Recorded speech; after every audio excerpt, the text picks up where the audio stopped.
the life of God's righteous servant of Isaiah 53, chapter 3, gunshot. Shortly after I recovered from my knee injury, I moved to Fort Lauderdale, Florida. I was not happy about it at all. It turned out to be a lot of fun. I made some great friends and celebrated my 13th birthday. My only injury in Florida was having my front teeth shattered and knocked out, requiring caps, which was more of an ordeal than I would have imagined. We returned to West University in Houston after 2 years. My mom was not doing well at all, and it was getting close to her second suicide attempt. I was back with my old friends and did not have much supervision from home, and I failed ninth grade. I made my own decisions, and I rarely listened to others. After being set back a year at junior high school, I made a few new friends, which led to my next serious injury. My best friend was a Spanish Italian whose father was from Sicily. And he kept a machine gun and a violin case in his office at the restaurant he owned, where his son and I were waiters. It was called The Godfather. My friend was the best pool player I've ever known or played with, an absolute natural. I will call him Antonio, but that's not his real name. Antonio's girlfriend was a Jewish girl. I will call her Rebecca, but that is not her real name. Antonio was a Catholic Christian. Rebecca did not practice Judaism, and Antonio did not go to church. I was a confirmed atheist, and we never talked about God or Jesus. Rebecca's father had foreclosed on a ranch about 8 hours from Houston outside of LaGrange, Texas, Fayette County. LaGrange was famous for the Chicken Ranch, which was an illegal brothel that operated from 1905 until 1973. The business served as the basis for the 1973 ZZ Top song, LaGrange, and the Broadway musical, The Best Little Whorehouse in Texas, as well as its 1982 film adaptation. T.J. Flourney was known as the meanest sheriff in Texas. In the coming weeks, I would be interrogated by him outside of Shock Room 3 at Denton Hospital in Houston. This is an excerpt about him from an internet article. It was the most one-sided Texas battle since the Alamo, as 100 citizens watched disbelievingly in the dusty little town of LaGrange, their beefy sheriff, T.J. Flourney, reached into a black 1975 Continental Mark IV and began to shake, by his $300 suit, Marvin Zindler, the star consumer crusader of Houston, Texas. That's from People, June 17th. Next, the sheriff tore off Zindler's blue-white toupee, waved it in the air, and then finally ground the rug under his cowboy boots. Behind Flourney's fury was the fact that on Zindler's last assignment in LaGrange 18 months before, he had filmed an expose which resulted in the closing of a critical part of the local economy, the Chicken Ranch, a legendary body house. Antonio, Rebecca, and I first went up to the ranch in the summer of 1975. There was a small ranch house and small lakes with horses roaming around loosened pastures. We decided it'd be fun to try and catch one of those horses and go riding. The next time we went to the ranch house was in Rebecca's father's Mercedes-Benz, two-door convertible Mercedes-Benz. I sat on the hood of that Benz with a lariat while she tore through fields trying to run down a horse for me to rope. The horses could turn too fast, and we never got close enough for me to rope one. What we could and did do on the next trip was bring guns. a 30-30 rifle, shotgun, and two 22 caliber pistols with holsters. As a backdrop, Antonio and Rebecca had broken up as boyfriend and girlfriend, and her attention had turned to me. I did not believe that caused any friction between Antonio and me, but it should have. It did not seem to be a source of animosity of Antonio towards me in any event. On October 5, 1975, we were all back at the ranch having a great time. Tony and I were shooting at cans with our pistols and practicing a quick draw from the holsters. We were standing shoulder to shoulder, about 3 feet apart, and he was a little forward of me. Rebecca came up behind us, between us, and said she wanted to shoot. Antonio passed his gun to her, and it fired when it was going by me. The bullet went on a straight line through my bladder, intestines, and colon from the front right and lodged in the back of my left buttock in my backside. I could see the trajectory in my mind. I fell to the ground, and Antonio fell on top of me, rolling me over and over. I think he was looking for an exit of the bullet. I told him to get me to a car and get to a hospital. Felt like Babe Ruth had swung a bat up between my legs. I never once thought of God. On a big ranch, there are several gates for different sections of land and different purposes, usually with chains and a lock. When we got to the first one, I told Antonio, drive through it. I told him to ram it. I knew I was dying, and all I could think of was, you have got to hurry. I didn't panic, but I had never been so afraid and had never felt fear like that again to this day. Sometimes I think I have forgiven Antonio for accidentally shooting me, but I have not and cannot forgive him for stopping at those gates. I'm still mad about it. I was seriously angry at him. We got to the LaGrange Hospital before noon on a Sunday. They had to call the doctor to come in.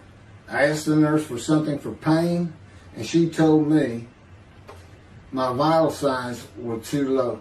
That if she gave me a shot of morphine, I'd drop dead right there. It would kill me. No pain medication. The doctor came and looked at me and said there was nothing they could do there. He told me they were getting an ambulance to take me to Houston, Ben Taub Hospital, where they operated on gunshot victims all weekend long and do to this day. It's a trauma hospital. Many young doctors from Baylor University, all around the state. It's the high desirable place to be because you're cutting all. If you want to be a surgeon, you're cutting all day long. I knew one thing with the certainty. I could not pass out or fall asleep. If I did, I would not come back. In an ambulance, I talked to two fellas that were tending to me, as much as anything to stay awake. I asked them such things as what it was like to be married, graduate high school, have a career job, but my mind repeated over and over, you have got to hurry. We arrived at dusk. This happened before noon when I got shot, so now it's getting dark. When the ambulance opened, my brother jumped in to help. My mom was standing by the entrance to the shock rooms in her fur coat. She later told me that since Ben Taub was a public hospital, it might help if they thought we had money. I didn't see my dad, but my sister told me later, the whole way to the hospital, all he could say was, to God, please don't take my boy from me. I had stayed awake for some 6 to 8 hours in awful pain. They took me to shock room 3.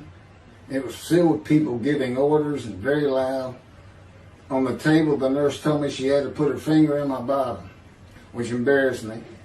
And I raised up like a sit-up and saw nothing but blood rushing from my bottom onto the table. You have to hurry is all I could say.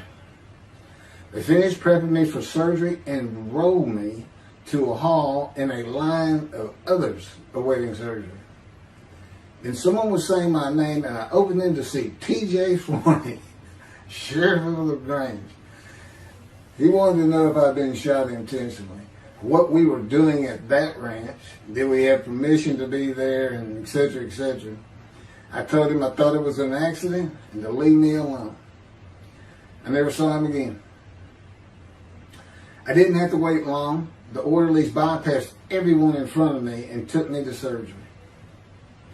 I awoke in a large room with about 10 beds on my side of the room and 10 beds on the other, with other patients, and I could hear moaning and crying here and there. It took a few moments to remember what had happened and why I was in there. I fell back asleep, and when I awoke, my dad was telling me he would have me out of there into a private hospital as soon as possible.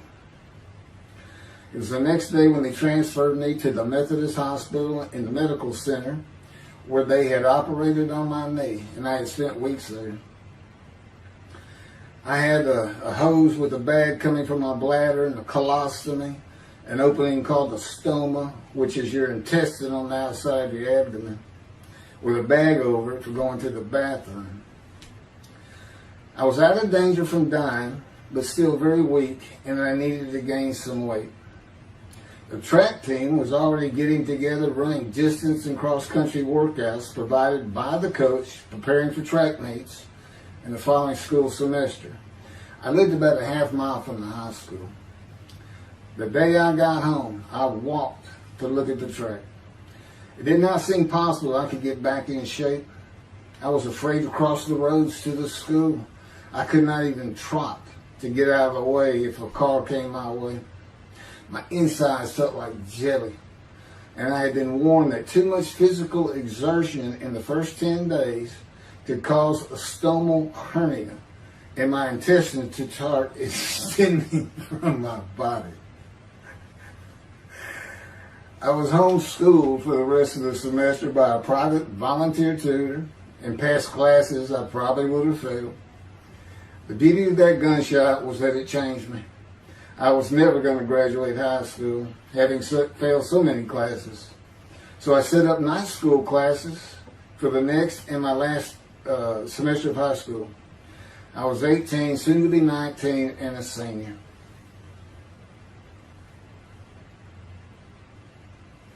Chapter 4, College and Law School.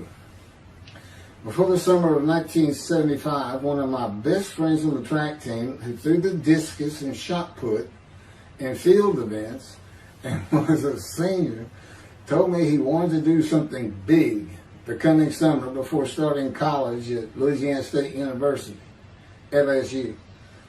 I was only a junior and I had no plans for the summer. He mentioned this to me, and I began thinking about how long it had been since I had been to Colorado. My father, who had really good years and many so-so years, depending on how the oil and gas industry was doing.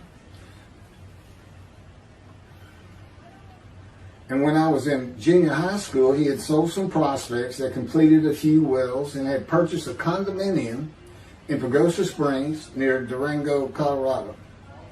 My friend's name was Keith Miller, and I called him Miller. He had given me the name of Say Babe. At one of our night track meets, I was running the 330-yard low hurdles, and the last turn was behind bleachers where the officials lost sight of us for a few moments.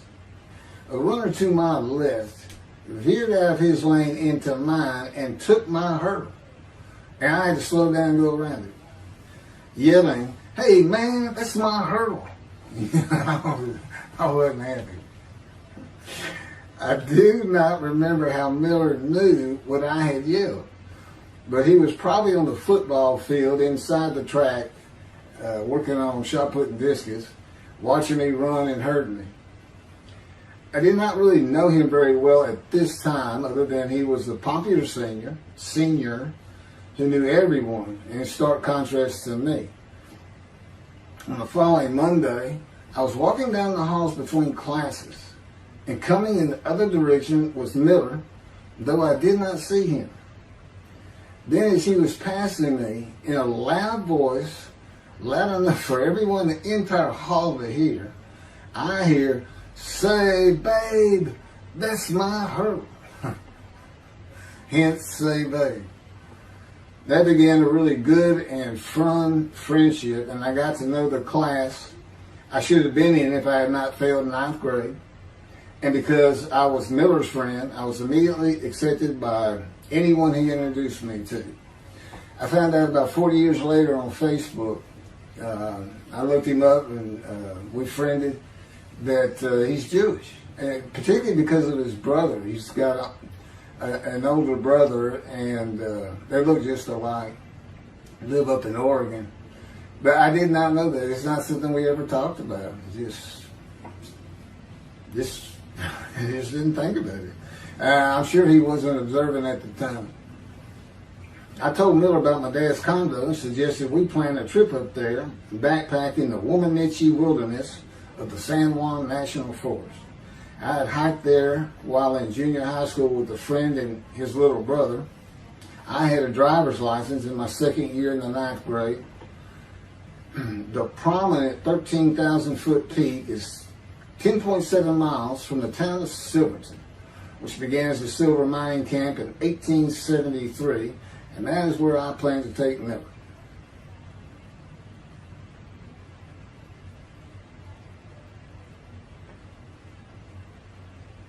So Miller and I take off. We use his car. As I said, he was getting ready to graduate, and his dad had bought him a Toyota. I can't remember the name right now. My dad's condo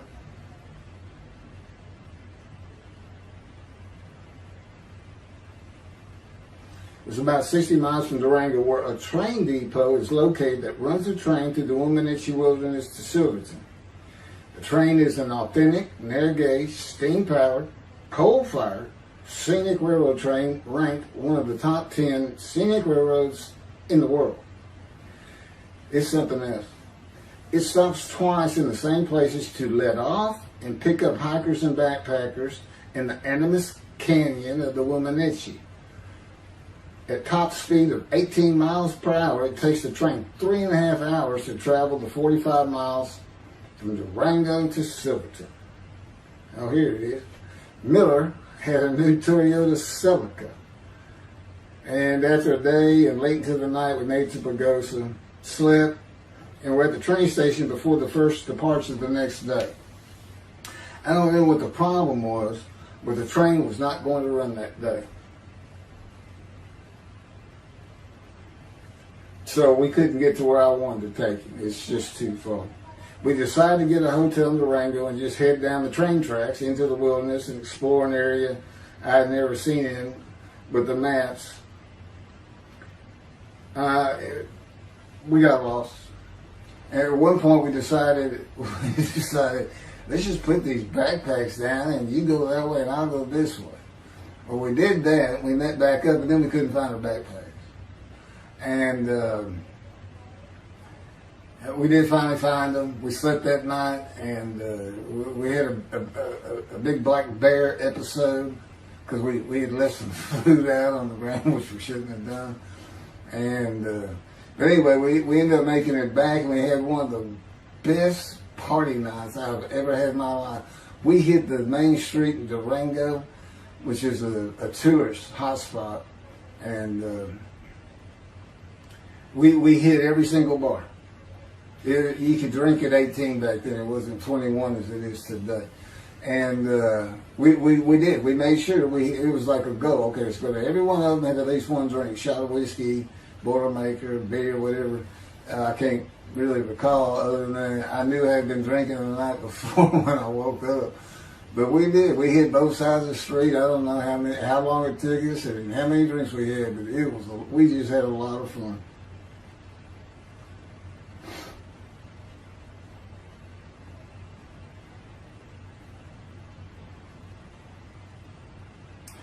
Okay, I'll be coming to chapter, well, I guess it's 4.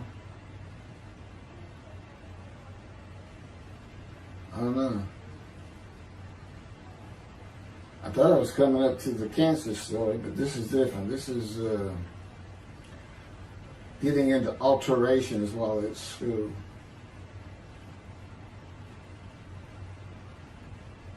So anyway, I was shot on October 5, 1975, and by early December, so this is October 5, and then in early December, I had surgery again to put my intestines back together, which was, it was dicey. They kept telling me, we don't know if we can reattach. There's people like Bob Hope lived his whole life with one of these stomal deals, and it's just a horrible thing. It was successful. They put it back together, and they removed my bladder tube. The girl next door, who I had never talked to other than to say hey or hello, and who also went to high school with me, had been coming over daily, and she agreed to be my girlfriend when I asked her a few months later.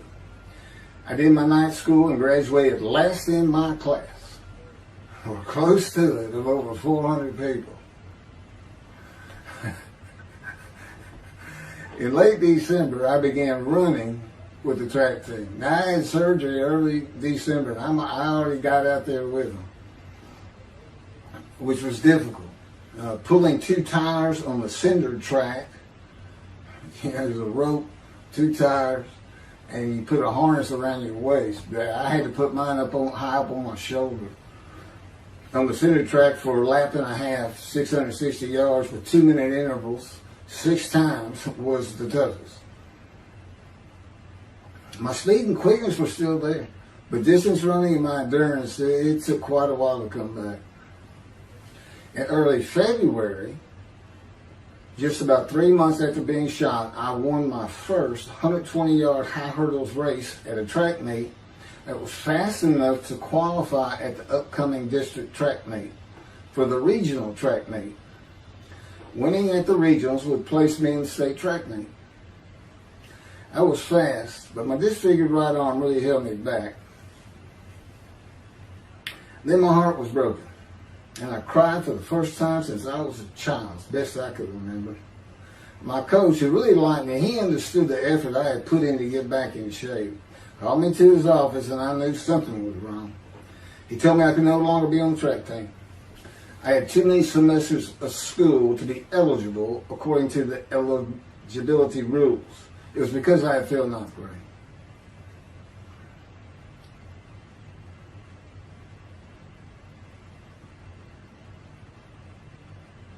And of course, I had no one to blame but myself. Skipping school all the time, just not trying or caring about learning was why I failed. I was not lacking in intelligence and common sense, as many people thought of me. I could and often did read a complete science fiction paperback book during the school day. One day. I get them from my brother. I just sat in the back of each class and read my book, and the teachers always left me alone. I also was suspended from school a couple of times for fighting. First fight was in the gym in the bleachers with the principal on the floor telling us the do's and don'ts for the second semester of the 10th grade. This is 2 years before I was shot. I found out he already knew me by name, and I had never talked to him. The second fight was with the same guy, but this time we took it across the street from the school. He had about 10 of his friends, and I, being pretty much a loner, I had none.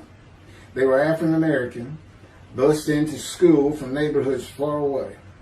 And I just didn't understand them, or know why they even talked to me with words I did not get, like word, or say, man, can I hold $1?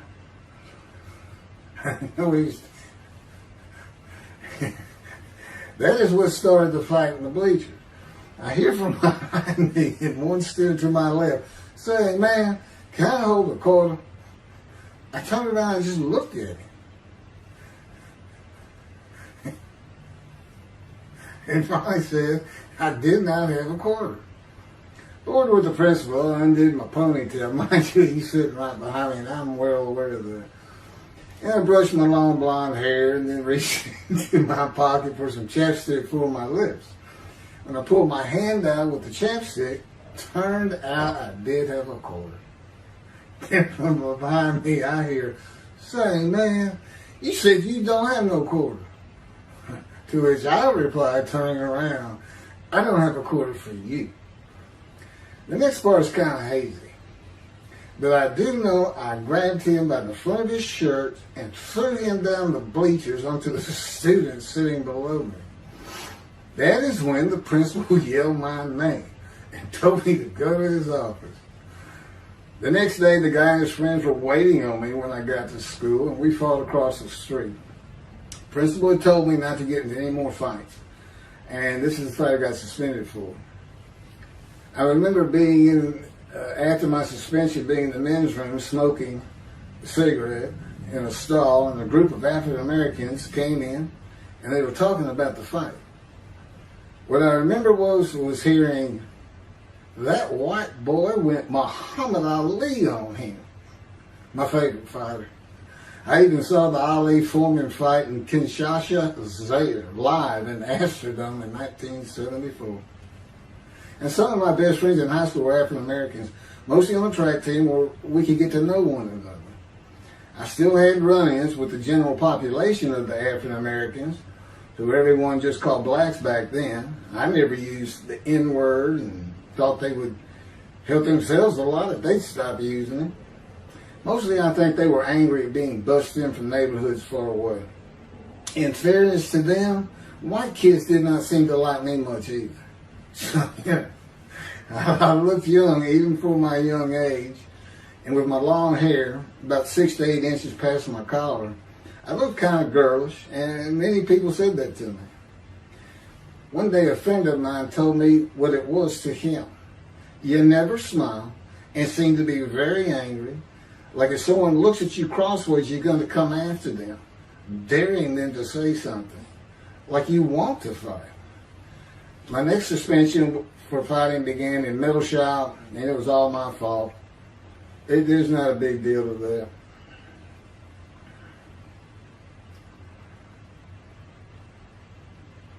The last fight I was ever in came right before I was gunshot at the ranch. The accident really changed me and the way I looked at life. I never got in another fight after I got shot. It took some of the fire out of me. My longtime friend from junior high school and I were at Memorial Park at night and walked down a train track that ran through the woods, away from the streets and recreation areas. We went to the center of a long railroad trestle bridge that ran over a bayou to wait for a train to round the corner from either direction on the single track. When a train would round the corner, we had to run and jump off the trestle after clearing the bayou. We were drinking beer. As we were sitting, we started talking about the price of gas that was 44 cents a gallon in 1975. Anyway, the trains weren't running. We got up to leave, and as we're walking down the steps, he said something about my father and about how to find oil and gas. And I turned around and just hit him with everything I had, with my right arm. And I realized, what a stupid thing to do. I called him the Big Sweet. He's huge Norwegian. His hair was white and long and longer than mine. His hand was the size.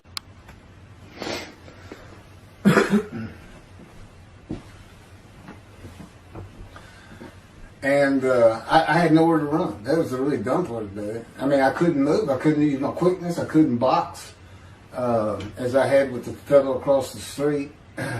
And he just took one big swing. He's very athletic. Coaches all want him on the high school team, but he didn't want to. Football team. And but anyway, he hit me just one time. That was the whole fight. It was just 2 hits. My measly hit with my right arm. I let it fast, and I hit him where I wanted to hit him. Well, I say that. I didn't even think about it. But he just about knocked me senseless. I mean, I saw red.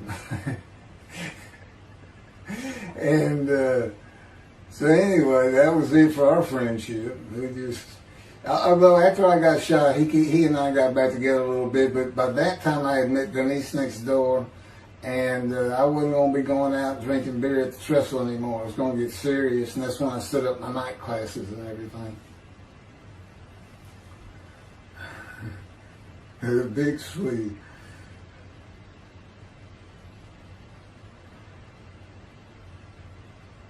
After the gunshot, I stopped seeing old friends, including Antonio and the big Swede, and spent all my time with Denise from next door.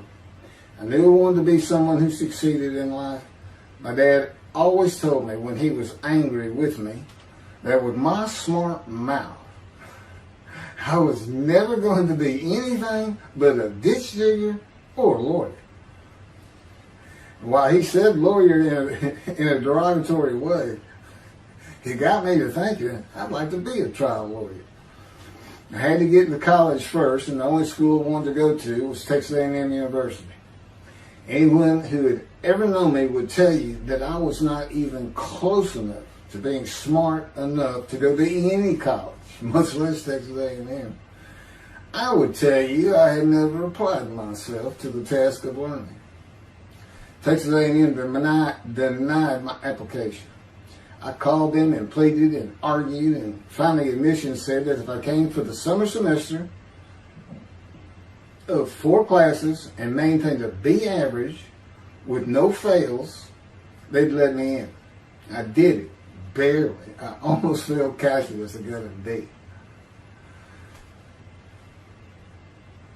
Just a quick thing on Texas A&M, because it relates to World War II, which always makes me think of the Holocaust, and how many Aggies were involved in that. Texas A&M enrollment began on October 2nd, 1876, and admission was limited to white males, and all students were required to participate in the Corps of Cadets and receive military training. Many Aggies served in the military during World War II, with the college producing 20,229 combat troops. Of those, 14,123 Aggies served as officers, more than any other school, and more than the combined total of the United States Naval Academy and the United States Military Academy. During the war, 29 A&M graduates reached the rank of general. Texas A&M is more than a great university. It's the home of the Aggie family with a long history of spirit and tradition. And I'll pass through all that. You can read. I got all this from Wikipedia. Well, like Notre Dame, it's a school full of tradition, especially notable at football games and in campus life, drinking beer at the Dixie Chicken. I had a good friend in what is now the Volunteer Corps of Cadets, and we've been shooting pool and drinking beer all night on the weekend, and finally left sometime after midnight. I walked my friend back to the quad, Corps Cadet Quad, a large open area where people could gather, surrounded on 4 sides by dorms for cadets only. And I dropped him off at his room. Before he shut the door, he looked at me, and not for the first time, said, "Want to race?" He's fast. We raced many times. I said, yeah. Of course, we were pretty much, we've had a lot of beer. I said, yes. And he went to the end of the hall and took off at the other end of the hall.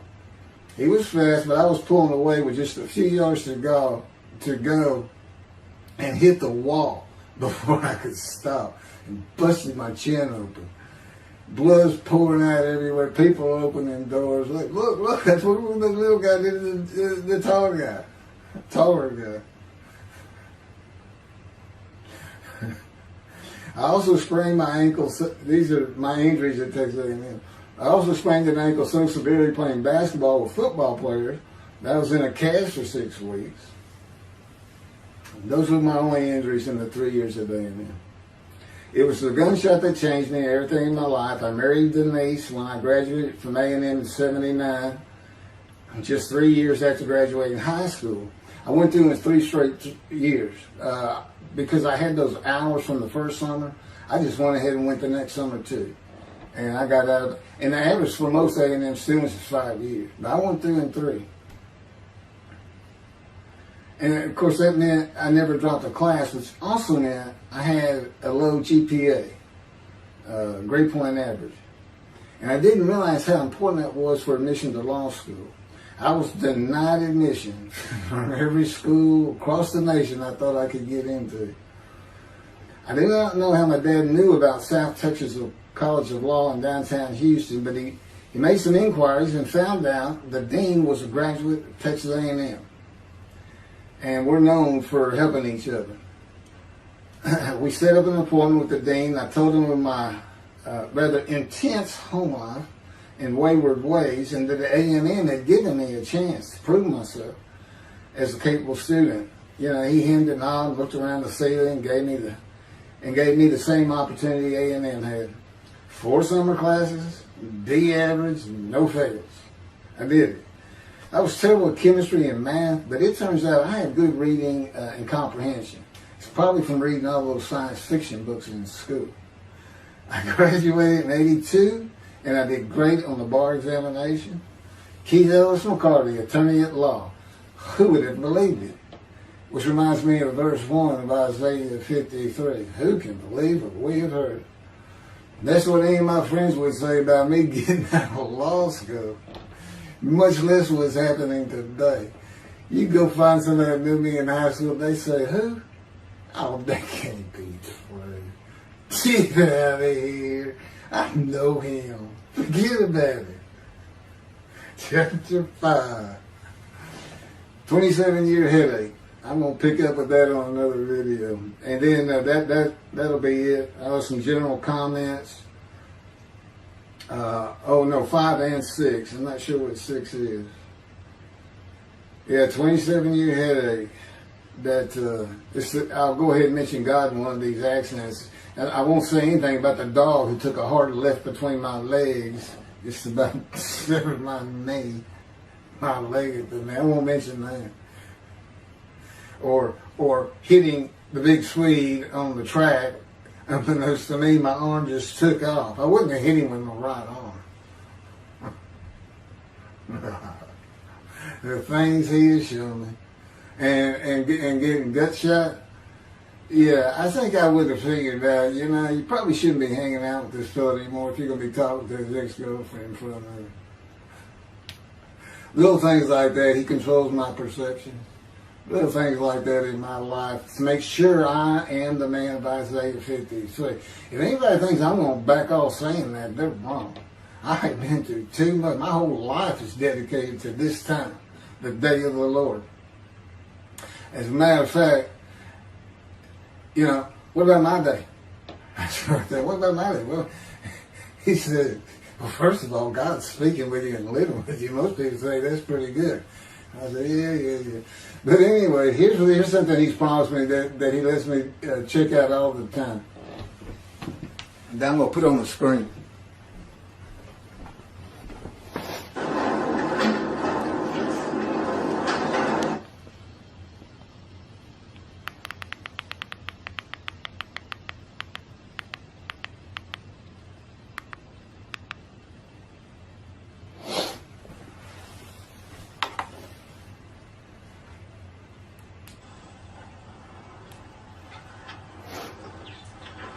The Radiant GP Cycles, Shorties, Slip-Ons, Cold Startup.